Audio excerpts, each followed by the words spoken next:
Now, it's a misconception that Jesus was just a guy that didn't stand up for what was right.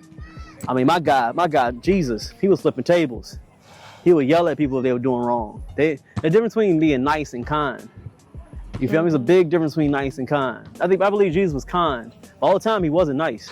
Because what y'all think is what's nice is that you accept everything that was wrong and you just be like, oh, it's okay. That's their life. Instead of standing up for what's wrong and doing kindly and say, no, that is wrong. We shouldn't do it that way. See, I said it in a kind way, but you think me doing whatever y'all are doing in the world when it comes to the alphabet people or people out here cheating and doing wild stuff and accepting everything, and you saying that's wrong, you think that's not nice. No, I said it in a kind way, but it is wrong. So we misconstrued that. So when it comes back to that verse, it says, say it again, what that verse is again? Verbatim. It said, God what? God blesses those whose hearts are pure. God blesses God's hearts that are pure. God blesses those hearts. Whose hearts are pure. Yeah. Exactly. So I believe if you do what God wants you to do on this earth, meaning take care of your temple, do right by others as you want them to do by you, stay to the commandments, do what you have to do, and speak out when you say that is wrong, actually live that life that Jesus wants you to have, and you got a pure heart. But I believe you have to do mostly every single thing. And that's what it said, being perfect. And this thing is a perfect person, but it is living a perfect godly life. Because it says in the scripture, I'll find that one, that might be the next verse of the day. It said in the scripture, it said, be perfect as your Father in heaven. So it's a misconception when people say you can't be perfect. They're thinking perfect is that it's just the person that you're seeing. No, when he said that, he meant that, I believe, when he meant it, is being perfect under God's parameters and what he wants us to do in life. So strive to be perfect in life because under God's will, because that will help make your heart pure. You feel me? Yep. It's Matthew 5:48. That verse I said? Mm-hmm. There you go. What's it say?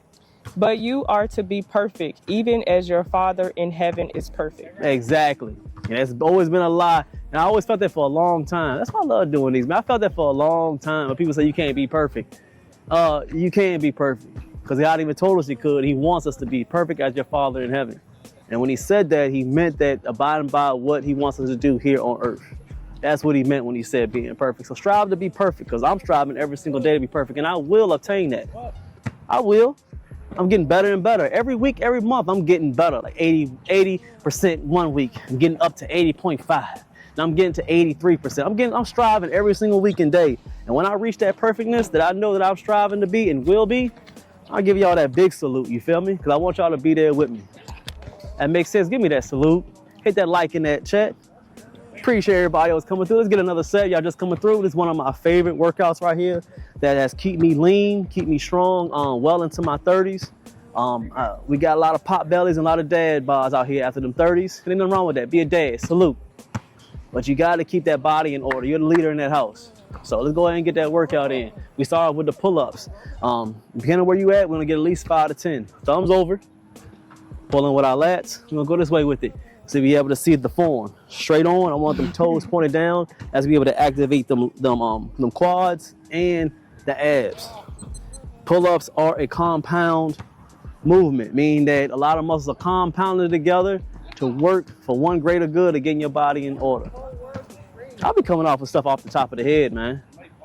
Tell me, man. Why you hating, man? You typing, you ain't listening. I'm trying to See, tell she ain't paying attention. That's it. All you want to hear. She ain't paying attention, man. We're gonna get these pull-ups. All right, we'll get the wide ones. We'll get the wide pull-ups. Everything all together. Let's get a bit wider. Pulling straight down. You are squeeze that core and pulling to our chest. Pull. I was just saying, like, we have over 100 pole votes. Pull. We should have over 100 likes. That's look all. Good. We have over 100 of them. 100 pole votes. Appreciate y'all. But we need 100 likes. Oh, how many likes we got? 78. Bro, hit that like button, man. We'll get to 150 this time. Appreciate everybody coming through.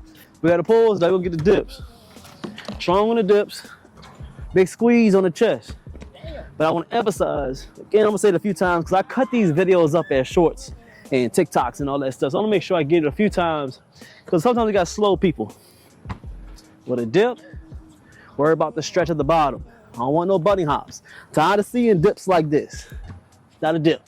I don't know what you're doing. The shoulder action, okay? Once you squeeze, squeeze, get that big stretch. Stretch as you're gonna grow that chest. Bigger the stretch, strong your chest to get, okay?